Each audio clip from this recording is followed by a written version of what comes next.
This morning, as a trove of emails was released revealing that Trump had been with an Epstein victim at Epstein's house, that he was on Epstein's plane, that he knew about the sex-trafficked girls, Trump himself has gone into a public and private panic. Now, I'll get to the private part in just a moment, so stick around because you'll want to hear that.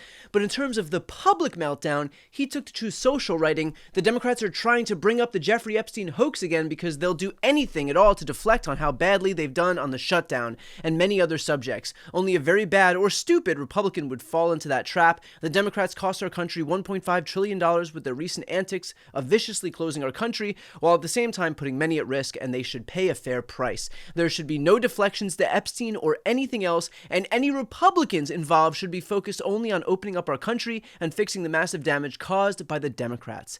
Not to be outdone by himself, he followed that up with another post on Truth Social where he wrote, "In other words, the Democrats are using the Jeffrey Epstein hoax to try and deflect from their massive failures, in particular, their most recent one, the shutdown." Now, I will concede that the way the Democrats ended the shutdown was bad. I would have liked to see them continue on this shutdown to guarantee ACA subsidies get extended. But let's be clear here. The Democrats did not force Jeffrey Epstein to write emails to Ghislaine Maxwell 15 years ago that would incriminate Donald Trump.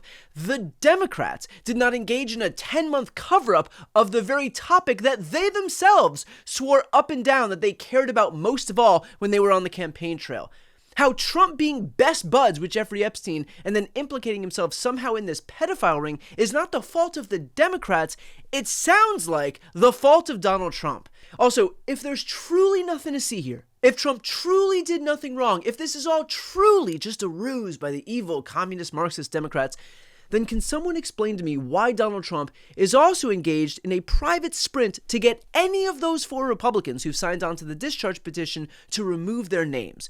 According to the New York Times, top officials met in the White House Situation Room on Wednesday with Representative Lauren Boebert, a Colorado Republican who is backing an effort to force a House vote on whether to demand the release of the files. She was summoned to sit down with top Justice Department and FBI officials. One of the people said the session included Attorney General Pam Bondi and FBI Director Kash Patel. Carolyn Leavitt, the White House press secretary, confirmed that the meeting had taken place, calling it an example of transparency and how administration officials are willing to sit down with members of Congress and address their concerns. Ah yes, because nothing says transparency quite like summoning members of Congress to a closed-door meeting with top Justice Department brass to be pressured into removing your name from a discharge petition so that Trump can continue suppressing the Epstein files.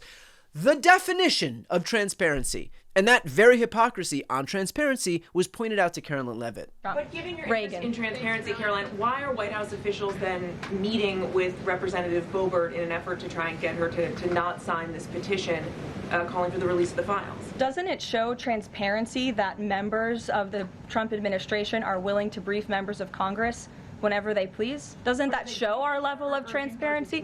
Doesn't that show the level of transparency when we are willing to sit down with members of Congress and address their concerns? That's a defining factor of transparency.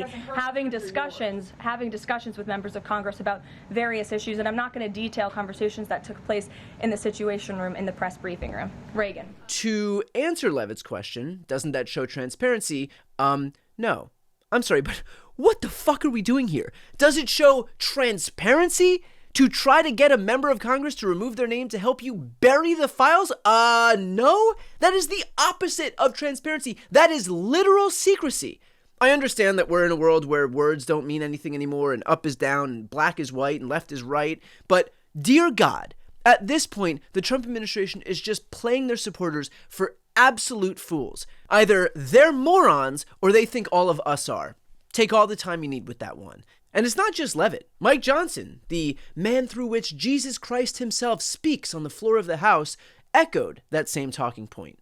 I don't. I think it's all been explained. I think this is a massive distraction by the Democrats while we're trying to get the government reopened and covered for their mistakes. And I find it interesting that the press corps didn't ask all these questions for 4 years during the Biden administration. But the president is the one who wanted all these documents out. Why not release all these documents now?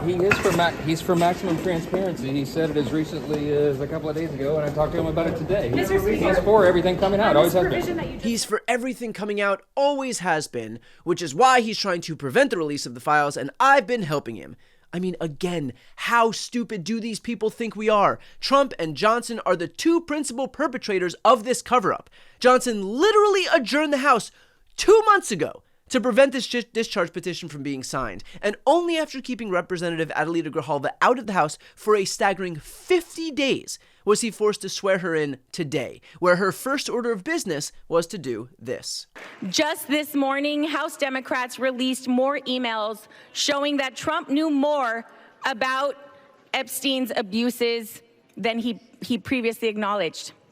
It's past time for Congress to restore its role as a check and balance on this administration and fight for we, the American people. We need to fight for our immigrant communities and veterans. We need to stand up for our public schools, children, and educators.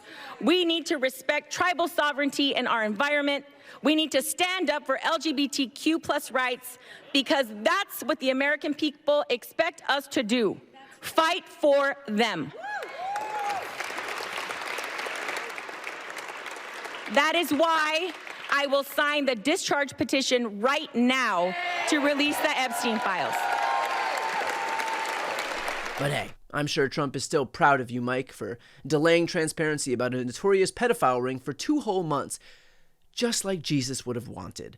Now, notably, Boebert did not fold despite Donald Trump's pressure campaign, nor did Nancy Mace, Marjorie Taylor Greene, or Thomas Massie, and the discharge petition has now officially ripened, meaning no names can be removed. There will now be a vote on the Epstein files in the House, which we just found out from Mike Johnson will be next week, meaning earlier than anticipated.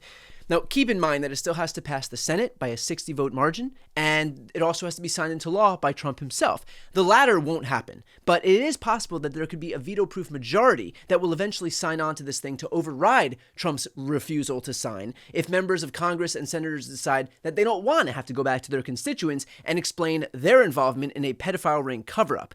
So more news on that to come, and of course, I will cover it all, so if you'd like to follow along and support this channel, please make sure to subscribe. It is and always will be 100% free.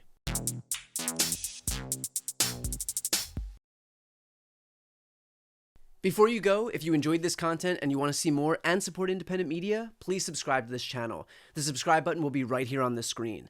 But second, the reality is that we are now in a political environment where this administration can lean on any of the social media platforms to suppress certain voices if they don't like critical coverage. That means my longevity here is in the hands of a few tech billionaires who are already making it clear that they are willing to cater to this administration. To that end, signing up for my newsletter is a way for me to reach you directly if that ever becomes necessary. I'll put the link right here on the screen as well, so please sign up. It's free, but there's also an option to do a paid subscription if you'd like to support me and my team. I really appreciate it. Thanks so much for watching.